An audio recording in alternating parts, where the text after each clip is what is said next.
దేవుడు నీతో చెప్తున్న మాట, ఈ రోజు నువ్వు దేవుణ్ణి నమ్ముకున్నావు, దేవుని సన్నిధికి వస్తున్నావు.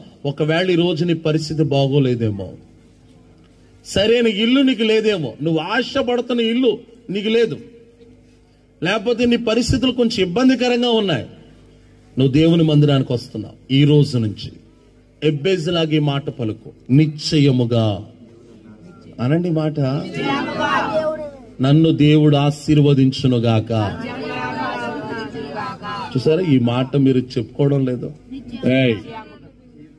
నిశ్చయముగా నా దేవుడు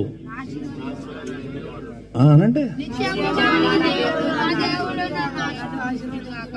దీవిస్తాడా దీవించడా? మీరు ఆగండి, మీరు చెప్పండి అమ్మ, దీవిస్తాడా దీవించడా? ఆయన దీవించే దేవుడే. ఎబ్బేజును దీవించిన దేవుడు నిశ్చయముగా మిమ్ములను దీవించునుగాక. మీరెక్కల కష్టార్జితములను నా దేవుడు దీవించునుగాక. 128వ సంకీర్తన భాగంలో రాయబడిన మాట, నీవు నీ రెక్కల కష్టార్జితము అనుభవిస్తావు, నీవు ధన్యుడవు.